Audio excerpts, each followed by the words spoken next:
Welcome to Rise Up Voices from the Frontlines, your window into relationship, identity, safety, emotional awareness, regulation and intelligence, unleashed potential, passion and purpose.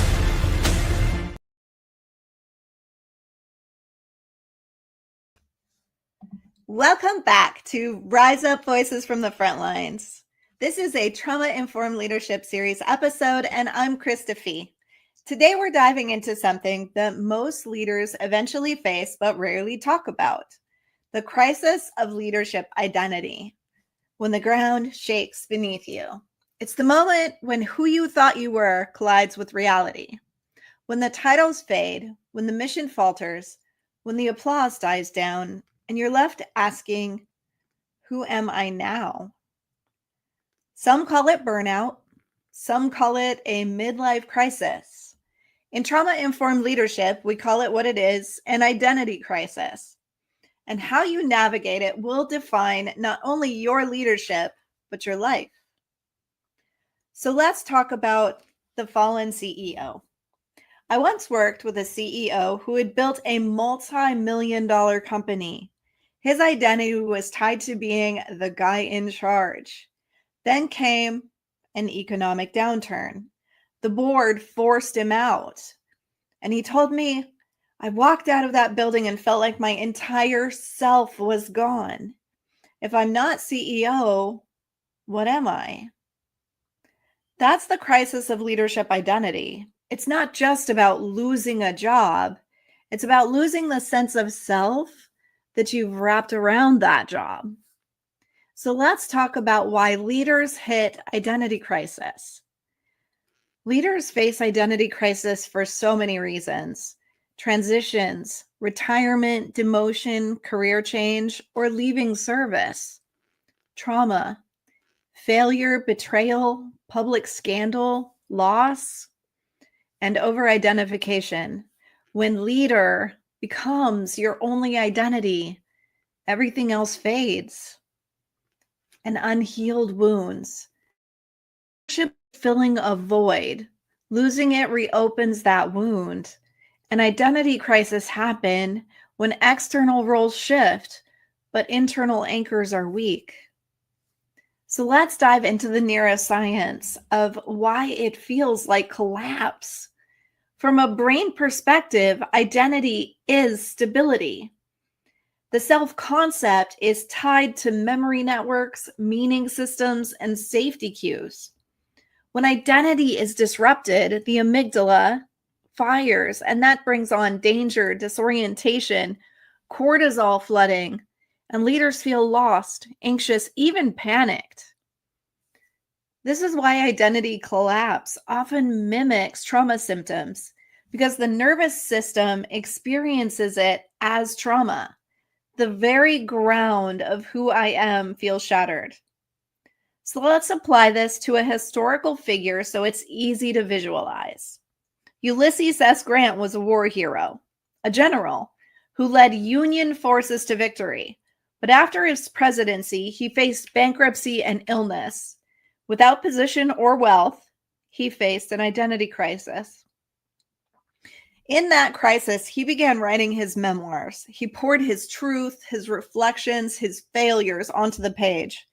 And in doing so, he reclaimed identity, not as general or as president, but as a man of honesty and resilience. His crisis became his legacy.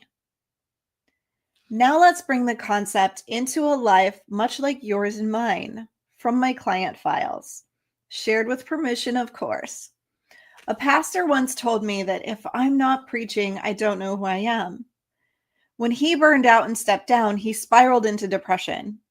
When he tried to continue leading, he felt used up, exhausted, and resentful. But when he wasn't preaching, he felt lost, useless, and empty to the point of not wanting to live any longer.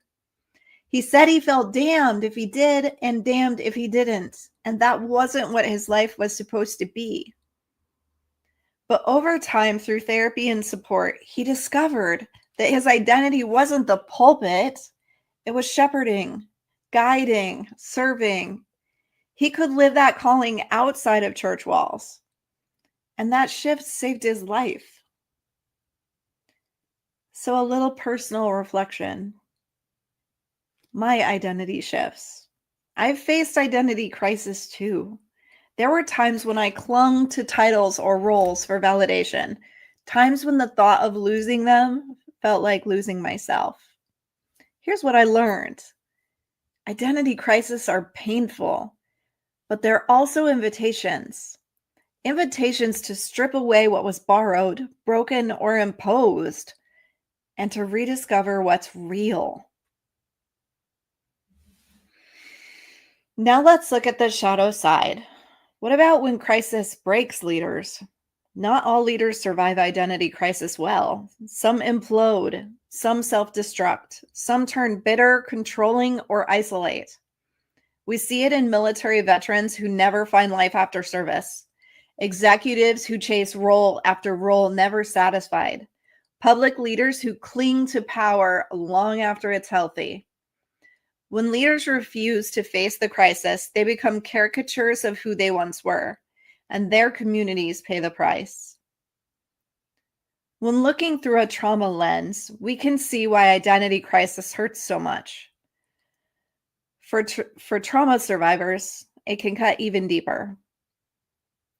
If leadership was how you proved you were worthy, losing it feels like worthlessness.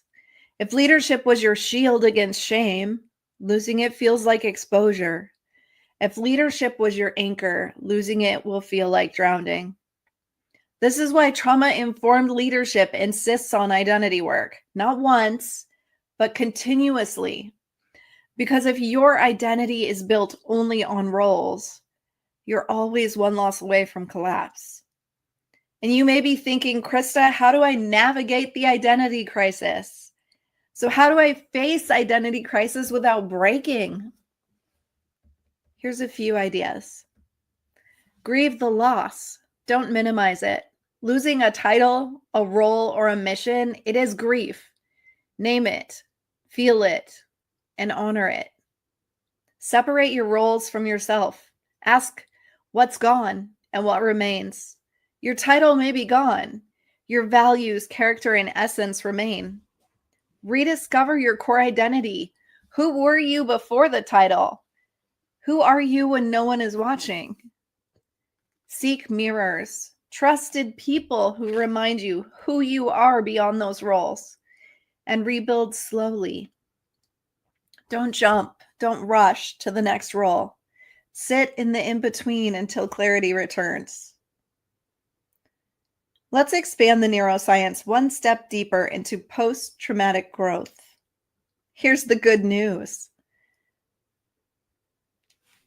Crisis can lead to growth. Neuroscience calls it post-traumatic growth, the rewiring of the brain after adversity to find deeper meaning, resilience, and clarity. Identity crises, painful as they are, can re-anchor leadership and authenticity and strip away the false and strengthen the true. I want to tell you another story of a nurse who found herself again. A nurse I worked with had to leave the profession after a back injury. She told me, I feel useless. Nursing was my whole life. But in her healing process, she realized her identity wasn't actually nurse, it was caregiver. She began working in advocacy and support roles. And she told me, for the first time, I know who I am, not just what I do. Her crisis became her awakening. So here are some reflection questions to help you go deeper into self-awareness. Where is my identity tied too tightly to a role or title? What loss or transition has shaken my sense of self? What values, purposes, or truths remain, even if every title is gone? Using the crisis as a compass reset. Here's a truth I invite you to explore. Identity crises are brutal. They shake us to our core. They strip away certainty, but they are also clarifying. They force us to ask the questions we avoid. They remind us that titles end, applause fades, roles change, but core identity, values, purpose, integrity remains. If you're in an identity crisis right now, you're not broken. You're being invited to rediscover who you are without the title. And that, more than any badge or rank, is the compass that will guide your leadership forward. Thank you for joining me today on Rise Up Voices from the Frontlines, Trauma-Informed Leadership Series. If this episode speaks to you, share it forward, because the strongest leaders aren't the ones who never face crisis. They're the ones who rise from it with a truer sense of who they are. If you would like to join us in the Rise Up Trauma-Informed Leadership course and community, or schedule your own organizational training, schedule your free one-on-one consultation with me using the link in the show description. I can't wait to walk with you as you rise up out of the ashes of your experiences and lead and live your life on fire. Become a Rise Up Hero sponsor to provide mental wellness and crisis response resources for those who serve country and community. Join us in the Rise Up movement